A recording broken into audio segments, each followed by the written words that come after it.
Selamat siang saudara-saudari sekalian. Selamat siang. Saya Samantha Syam dari Major Mastery 1 kelas 10. Seringkali sekolah sudah menjadi sekedar keseharian monoton saja bagi saya. Bahkan ada saat di mana saya bisa merasa bosan dengannya. Sekolah sudah biasa kok, apalagi yang harus kita banggakan. Tapi saat saya melihat kepada era Kartini dulu, apa yang menjadi kebiasaan pada saat itu jauh berbeda dari sekarang. Gadis berumur 15 tahun pada waktu itu mungkin sudah harus dipingit dan bersiap-siap dijodohkan.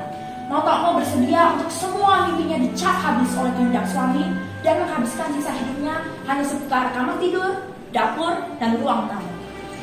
Dan yang pasti, mana ada gadis seumur saya dulu yang bisa berharap untuk bersekolah layaknya sekarang, apalagi memiliki karir dan cita-cita. Kita semua pasti mengenal sosok Kartini, pahlawan Indonesia yang perjuangannya dirayakan tiap tanggal 21 April. Raden Ajeng Kartini adalah anak keempat dari 8 bersaudara. Ibunya merupakan istri pertama, tapi bukan yang utama.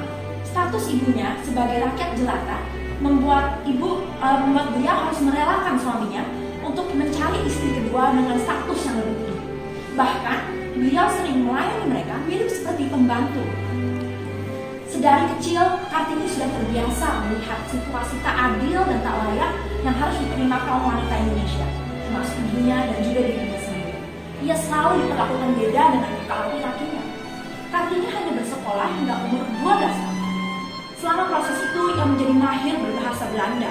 Tapi pada umur ke-13, Kartini sudah harus dipikir, yaitu proses pranikah yang wajib dijalankan semua menantu wanita Jawa. Kartini hanya berdiam di rumah selama 4 tahun, ditemani oleh buku bacaannya dan sahabat pena yang tinggal jauh di Belanda. Ini menyebabkan Kartini untuk membanding-bandingkan kehidupan yang dia jalani dengan kehidupan yang diceritakan teman-teman barat seusianya. Pengalaman-pengalaman mereka membangkitkan harapan Kartini untuk masa depan yang berbeda bagi wanita Indonesia. Sebagai perempuan yang hidup di era modern, saya memiliki kebebasan untuk bercita-cita dan bermimpi menjadi siapapun. Saya juga memiliki hak untuk mengejar impian tersebut secara leluasa. Mau jadi dokter? Bisa. Mau jadi penyanyi? Bisa. Mau jadi guru? Tentu bisa. Ada jurusan kuliah yang tersedia di mana-mana. Ada juga lapangan kerja baru yang terus-menerus dibuka. Kebebasan untuk memilih jalan hidup sendiri sudah biasa bagi saya.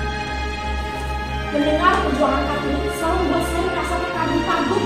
Jika Kartini sebagai wanita terbatas dari negara yang dijajah pun berhasil bertindak aktif untuk membuat perubahan, maka saya percaya saya bisa melakukan itu. Tidak peduli masih muda, tidak peduli jika saya hanya seorang murid. Pada saat saya melihat tidak akuratan dan saya berani untuk mengoreksinya, pada saat itu juga saya memegang kuasa yang sejati. Dalam rangka 17 Agustus ini, saya ingin mengajak saudara-saudari sekalian, mari kita ikuti contoh Kartini bersama-sama. Apapun situasi dan kondisi yang saudara hadapi, jangan pernah takut untuk terus melakukan apa yang benar. Jangan biarkan tekanan yang ada membuat saudara tunduk di bawah ketakutan. Tapi bangkitlah saat ada sesuatu yang salah. Jika bukan karena kegigihan Kartini dulu, saya dan kita semua, anak-anak perempuan di Indonesia, mungkin tidak bisa bersekolah seperti sekarang. Mungkin kita tidak bisa menempuh pendidikan seperti hari ini. Mungkin kita tidak bisa bermimpi untuk masa depan yang cerah seperti hari ini. Perjuangan Kartini dulu memberi kita semua kesempatan untuk meraih kehidupan yang indah dan bermakna. Bersama-sama, mari kita hormati perjuangan Kartini dengan memastikan keberaniannya dulu bisa kembali hidup di diri kita masing-masing. Terima kasih.